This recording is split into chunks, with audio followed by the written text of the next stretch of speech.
जय गुरुदेव।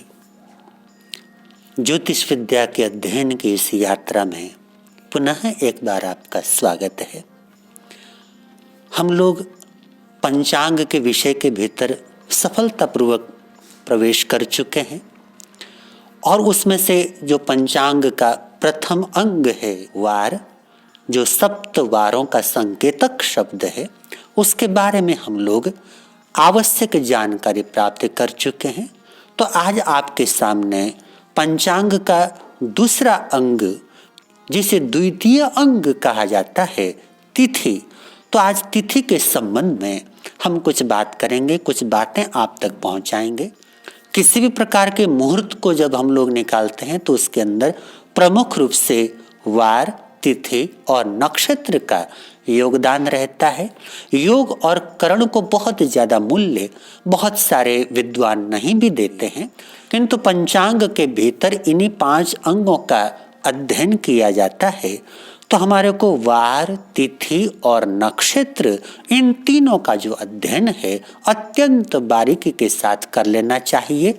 और किसी भी प्रकार के मुहूर्त को जब निकालना हो तब वार, तिथि और नक्षत्र, इन तीनों को मुख्य रूप से वहां पर देखा जाना चाहिए। तो चलिए आज प्रारंभ करते हैं तिथि के संबंध में अपनी यात्रा। तिथियां कौन सी होती हैं, कैसी होती हैं, उनका कैसा स्वरूप होता है और कौन सी तिथि किस प्रकार के कार्य के लिए शुभ मानी जाती है अथवा अशुभ मानी जाती है, इत्यादि बातें तिथि के संबंध में हम लोग सीख करके अपने ज्ञान को पुष्ट करेंगे। चलिए प्रारंभ करते हैं।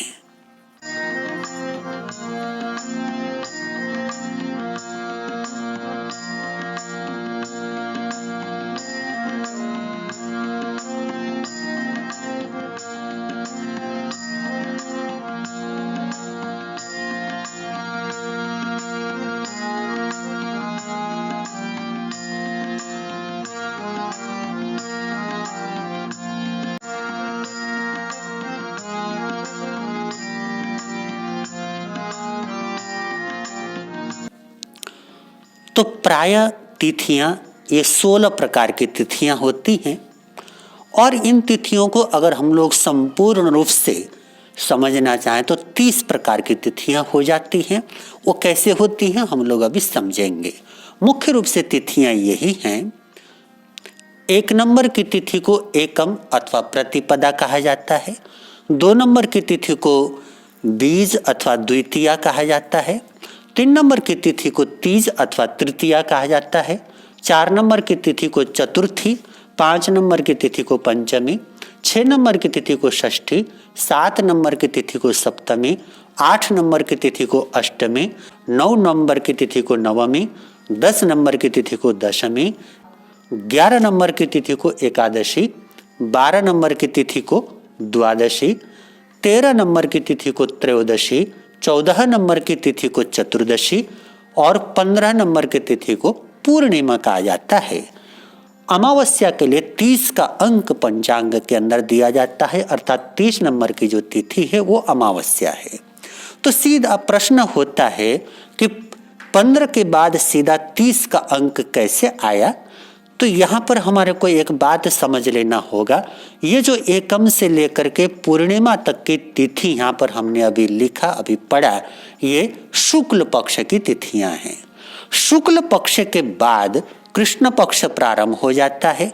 तो जैसे कृष्ण पक्ष शुरू होगा तो 16 नंबर एकम में आएगा, 17 नंबर द्वितीया में आएगा, 18 नंबर तृतीया में आ जाएगा, 19 नंबर चतुर्थी में, 20 नंबर पंचमी में, फिर 21 नंबर षष्ठी में, 22 नंबर सप्तमी में, 23 नंबर अष्टमी में, 24 नंबर नवमी में और 25 नंबर दशमी में, 26 नंबर एकादशी में, 27 नंबर द्वादशी में, 28 नंबर त्रयोदशी में, 29 नंबर चतुर्दशी में और 30 नंबर अमावस्या में आ जाता है।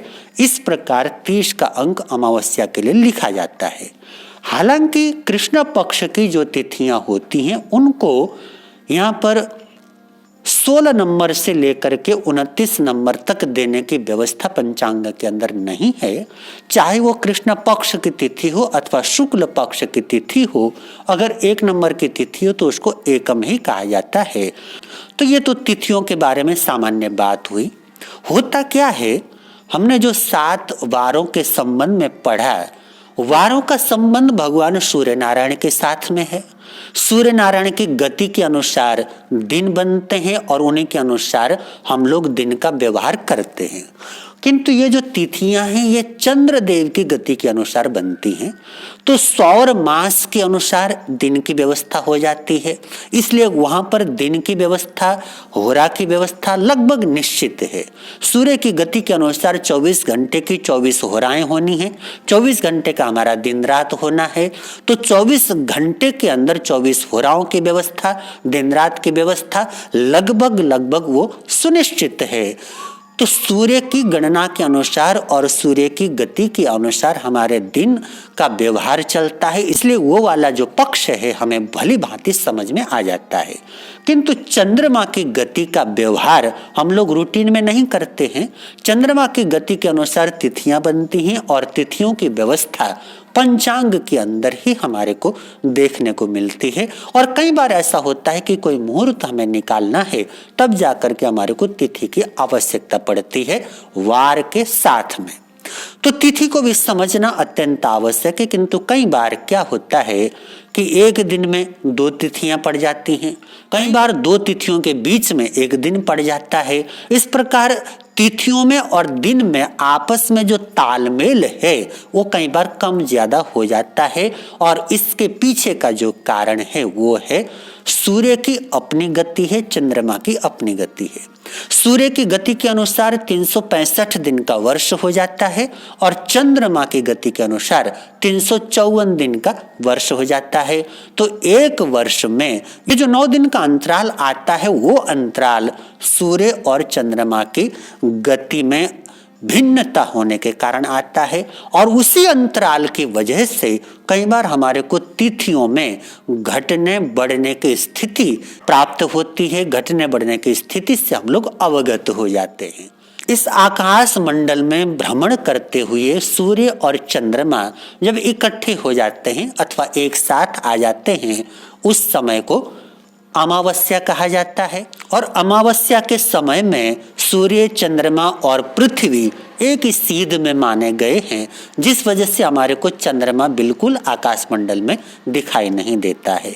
वहीं पर सूर्य और चंद्रमा जब आमने सामने होते हैं, बिल्कुल जैसे कि पक्ष प्रतिपक्ष होकर के बैठे हों, आमने सामने जब सूर्य और चंद्रमा होते हैं, उस अवस्था को पूर्णिमा कहा जाता है। तो जहां जातक का जन्म अमावस्या अथवा अमावस्या के आसपास का होगा, वहां पर उसकी कुंडली के अंदर अमावस्या दोष लग जाता है, अर्थात सूर्य के बहुत करीब चंद्रमा आ जाता है। तो चंद्रमा को अस्त तो नहीं माना जाता, उसको अमावस्या दोष माना जाता है।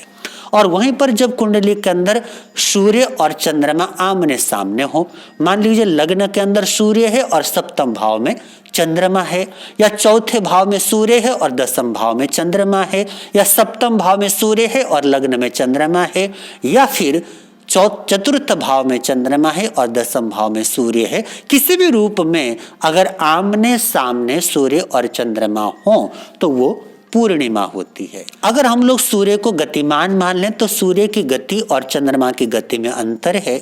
सूर्य देव की गति जितनी तीव्र है उससे कई ज्यादा तीव्र चंद्रमा की गति है। जहां सूर्य देव एक राशि में 1 महीना विराजमान होते हैं, वहां पर चंद्रमा एक राशि में लगभग 2.25 दिन विराजमान रहते हैं।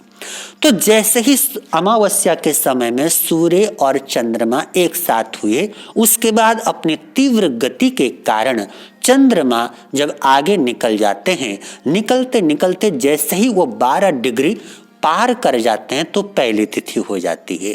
अर्थ क्या हुआ कि एक तिथि का जो मान है वो 12 डिग्री का है। अर्थात सूर्य से चंद्रमा जब 12 डिग्री दूर चले जाएं तब एकम हो गई, फिर उसके बाद 24 डिग्री दूर चले जाएं तब द्वितीया हो गई, जब 36 डिग्री दूर चले जाएं तब तृतीया हो गई, जब 48 डिग्री दूर चले जाएं तब चतुर्थी हो गई, 60 डिग्री दूर पहुंच जाएं तो पंचमी हो गई। इसी प्रकार 12-12 डिग्री को हम लोग प्लस करते जाएंगे तो एक एक तिथि वहां पर बनती जाएगी। किंतु इसके साथ में एक बात हमारे को ध्यान में रखनी चाहिए, जैसे कि मैं पहले भी बताता रहा हूं, इन ग्रहों की गति हमेशा एक समान नहीं होती। कभी ये तीव्र गति से चलते हैं तो कभी इनकी गति के अंदर थोड़ा धीमापन आ जाता है। तो इनकी गति के अंदर तरतमता होने के कारण कभी तीव्रता कभी धीमापन होने के कारण तिथियां आगे पीछे हो जाती हैं और उसी वजह से कोई क्षय तिथि हो जाती है, कोई वृद्धि तिथि हो जाती है। तो क्षय तिथि क्या है, वृद्धि तिथि क्या है इत्यादि जो भी तिथियों के संबंध में बातें हैं उनको हम लोग क्रमशः समझ रहे हैं, समझते चलेंगे। तो जैसे ही सूर्य और चंद्रमा एकत्रित हुए और वहां से चंद्रमा आगे निकलना प्रारंभ हुआ, वहां से शुक्ल पक्ष प्रारंभ हुआ और 180 डिग्री तक पहुंचने पर पूर्णिमा हो गई।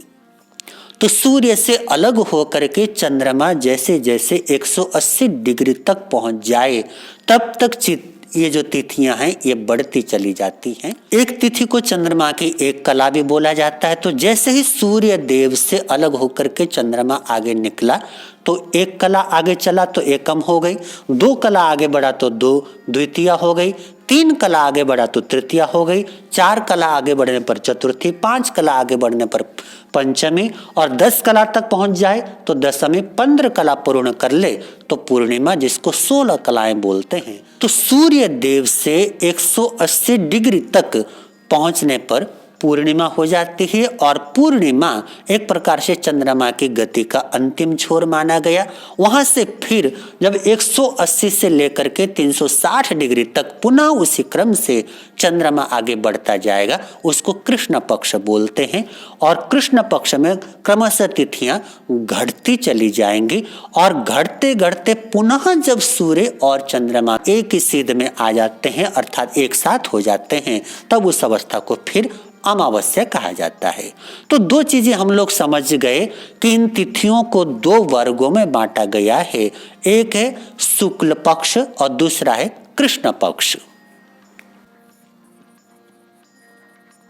जब चंद्रमा सूर्यदेव से अलग होकर के क्रमशः 1 से लेकर के 180 डिग्री तक आगे बढ़ता है तब उस पीरियड को हम लोग शुक्ल पक्ष कहेंगे और 180 डिग्री से पुनः 360 डिग्री तक वो आगे बढ़ करके पुनः सूर्य के करीब आ जाता है, उसको कृष्ण पक्ष कहेंगे।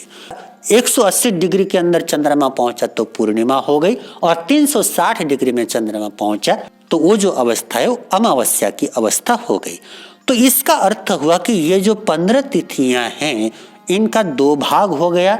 यही 15 तिथियां शुक्ल पक्ष की तिथियां भी कहलाएंगी और यही 15 तिथियां कृष्ण पक्ष की भी कहलाएंगी। शुक्ल पक्ष में चंद्रमा बढ़ता चला जाता है और कृष्ण पक्ष में चंद्रमा घटता चला जाता है, इसलिए शुक्ल पक्ष को सुदी भी कहा जाता है और कृष्ण पक्ष को बदी भी कह करके पुकारा जाता है। प्राय करके शुक्ल पक्ष को शुभ और कृष्ण पक्ष को अशुभ हम लोग सामान्य रूप से मानते हैं, ऐसा पढ़ते हैं, किंतु हकीकत में शुभ तिथि और अशुभ तिथि की जो विवेचना है वो बहुत बारीक है, जिसे हम लोग आगे समझेंगे। तो इन 16 तिथियों में से अमावस्या को छोड़कर बाकी जो 15 तिथियां हैं, इन 15 तिथियों को 5 भागों में बांटा गया है। हम समझते हैं कि वो 5 भाग कौन कौन से हैं। जैसे एकम, षष्ठी और एकादशी, इनको नंदा तिथि कहा जाता है। द्वितीया, सप्तमी, द्वादशी, इनको भद्रा। तृतीया, अष्टमी और त्रयोदशी, इनको जया। चतुर्थी, नवमी और चतुर्दशी, इनको रिक्ता। पंचमी, दशमी तथा पूर्णिमा, इनको पूर्णा तिथि कह करके पुकारा जाता है। तो इन 15 तिथियों को 5 भागों में बांट दिया गया। पहली, छठी और 11वीं नंदा में आ गई। दूसरी, 7वीं और 12वीं भद्रा के अंदर आ गई। तीसरी, 8वीं और 13वीं जया के अंदर आ गई। चौथी, 9वीं और 14वीं रिक्ता के अंदर आ गई, 5वीं, 10वीं और 15वीं ये पूर्णा के अंदर आ गई। अर्थात इन तिथियों को 5 रूप में ये संज्ञाएं प्राप्त हैं। अब जैसा ये नाम इन तिथियों को प्राप्त है, वैसे ही कार्यों की ये तिथियां कारक हो जाती हैं। अर्थात नंदा तिथि है तो आनंददायक जो कार्य हैं, उत्सव, गायन, वादन, नृत्य इत्यादि आनंददायक तिथियों के लिए नंदा तिथि सर्वोत्तम मानी गई है। भद्रा, भद्र का अर्थ होता है कल्याणकारी, तो जो कार्य कल्याण से संबंधित है, कल्याणकारी कार्य हैं, ऐसे कार्यों के लिए भद्रा तिथि समुचित मानी गई है। जया तिथि जीत देने वाली, विजय देने वाली, किसी शस्त्र का प्रयोग करना है, कहीं युद्ध आदि के लिए प्रस्थान करना है, अथवा किसी भी रूप में हमारे को विजय हासिल करना है, उसके लिए जया तिथि सर्वोत्तम है। रिक्ता तिथि ये शुभ कार्यों में वर्जित मानी जाती है, क्योंकि रिक्ता तिथि का अर्थ ही है कि जो रिक्त है, जो खाली है, जिसका कोई परिणाम प्राप्त नहीं हो सकता, ऐसी तिथि। तो रिक्ता तिथि के अंदर मात्र नकारात्मक कार्य किए जा सकते हैं, उसकी स्वीकृति है। सकारात्मक कार्यों के लिए रिक्ता तिथि को किसी भी रूप में समुचित तिथि नहीं माना गया है। और जो पूर्णा तिथि है, कोई भी कार्य अगर आप चाहते हो कि पूर्ण हो जाए, उसका प्रारंभ पूर्णा तिथि के अंदर कर लेने से वो कार्य के परिपूर्णता की सूचक है। जिनकी पूर्णता हम चाहते हैं, अथवा जो काम कई बार अटक जाता है, पूरा नहीं हो पाता, ऐसे काम को पूर्णा तिथि के अंदर प्रारंभ किया जाए तो फटाफट वो काम पूर्ण हो जाता है। जैसे कि विवाह इत्यादि के लिए खरीदारी प्रारंभ करना है, किसी प्रकार का रस्म आदि शुरू करना है, राज तिलक करना है, यज्ञोपवीत संस्कार करना है, फाउंडेशन अर्थात शिलान्यास करना है, इत्यादि कार्यों के लिए पूर्णा तिथि सर्वोत्तम मानी गई है। तो इन तिथियों में से चाहे नंदा हो, चाहे भद्रा हो, चाहे जया हो, चाहे पूर्णा हो, ये तिथियां हमारे को किसी भी शुभ कार्य के लिए सपोर्ट करने वाली तिथियां हैं। मात्र जो रिक्ता तिथि है, वो तिथि अच्छे कार्यों के लिए, शुभ कार्यों के लिए उचित नहीं मानी गई है। उस तिथि के अंदर मात्र किसी प्रकार का विष प्रयोग करना है, शत्रु का दमन करना है, या किसी प्रकार की नकारात्मक प्रवृत्ति के अंदर आदमी को लगना है, तो उस कार्य के लिए अवश्य रिक्ता तिथि को उचित माना गया है। किंतु किसी भी प्रकार के नकारात्मक कार्य की जो प्रेरणा है, वो धर्म शास्त्र के अंदर नहीं दी जाती है, इसलिए रिक्ता तिथि को यहाँ पर छोड़ ही दिया गया है। इसके साथ ही एक और महत्वपूर्ण बात, ये नंदा तिथि का जो स्वामित्व है वो शुक्र देव के पास में है। तो शुक्र देव से संबंधित जो कार्य हैं वो आप नंदा तिथि के अंदर संपन्न कर सकते हैं। और शुक्र देव वो लग्जरी से संबंधित, विलासिता से संबंधित, नृत्य, गायन, वादन इत्यादि कार्यों से संबंधित, जिसके अंदर किसी प्रकार का आर्ट हो, किसी प्रकार का डिजाइन हो, इस प्रकार के कामों को शुक्र देव संकेतित करते हैं, उनके वो कारक हैं। तो नंदा तिथि के ऊपर शुक्र देव का स्वामित्व है, इसलिए शुक्र देव से संबंधित जो कार्य हैं वो नंदा तिथि के अंदर संपन्न किए जा सकते हैं। इसी प्रकार भद्रा तिथि का जो स्वामित्व है वो बुध के पास है। तो बुध के जो कार्य हैं, अर्थात बुद्धिमत्ता से संबंधित कार्य, शिक्षा से संबंधित कार्य, बच्चों से संबंधित कार्य, और ऐसे कार्य जो हमारे को एजुकेशन के क्षेत्र के अंदर आगे बढ़ाने वाली हो, जो हमारा कल्याण करने वाले जो कार्य हो, उस प्रकार के कार्यों को हम भद्रा तिथि के अंदर संपन्न कर सकते हैं। जया तिथि का जो स्वामित्व है मंगल के पास है, और मंगल का जो कार्य है शस्त्र संचालन करना, क्योंकि मंगल वो सेनापति हैं, तो अस्त्र, शस्त्र, औजार इत्यादि वो सेनापति के हथियार हैं। तो इन सब चीजों से संबंधित जो काम है वो जया तिथि के अंदर संपन्न कर सकते हैं। किसी प्रकार का ऑपरेशन आदि करना हो, सर्जरी आदि करना हो, कोई शस्त्र आदि खरीदना हो, रसोई के लिए हमारे को माचिस, लाइटर या गैस से संबंधित कोई पदार्थ या कोई भी आग्नेय पदार्थ खरीदना हो, तो उसके लिए जया तिथि सर्वोत्तम तिथि है। उस दिन हम लोग ये काम कर सकते हैं, क्योंकि जया तिथि का संबंध मंगल देव के साथ में है। तो मंगल के जो कार्य हैं उनको हम जया तिथि के अंदर संपन्न कर सकते हैं। रिक्ता तिथि के जो स्वामी हैं वो शनिदेव हैं और शनिदेव को न्याय का देवता माना जाता है। वो वैराग्य के कारक हैं, अर्थात आपके भीतर में विरक्त भावना वो प्रकट करते हैं। तो शनिदेव का स्वामित्व होने के कारण रिक्ता तिथि में मात्र नकारात्मक कोई कार्य करना हो, किसी को बहुत आवश्यक हो तो रिक्ता तिथि के अंदर वो कर सकते हैं, अन्यथा रिक्ता तिथि को छोड़ देना चाहिए।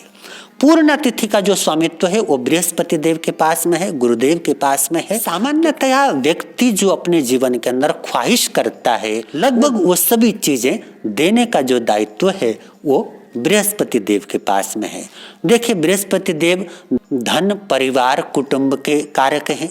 बृहस्पति देव आपके बुद्धिमत्ता के कारक हैं, आपके दिमाग के कारक हैं, आपके संतान के कारक हैं, आपके पेट के कारक हैं।